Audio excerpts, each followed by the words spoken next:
nauye kuamendwa kweconstitution vanhu voti aiwa ngatichimirai kuitaura congress yasvika ndo patichazoziva chokwadi aiwa nethe agenda ine the ruling party kuti vari kuda kuti kudii vanoda kuita sei pathis upcoming succession inozikanwa kuti aiwa muna 2028 mutungamiri wenyika ati-supposed kustepa down semashoko anogara achingotaura sanapinda mashoko anobuda chitauka panapa not about subscribe or like or turn on the bell icon.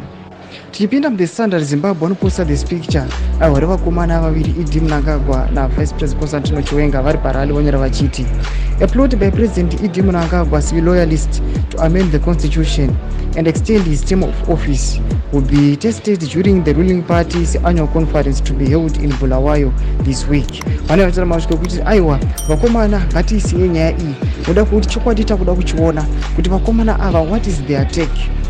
zvii zvavakaronga pathis succession yavakatarisana nayo tichiona kuti aiwa nyika yese yakamirira kuona kuti aiwa mabig brothers kana kuti mabig powers aiwa munthe party varikuda kuita sei panauye kuamenda the constitution. Tudze mafunguro enyu moti kudii pamusoro pechitiko ichi kuna comment section medu.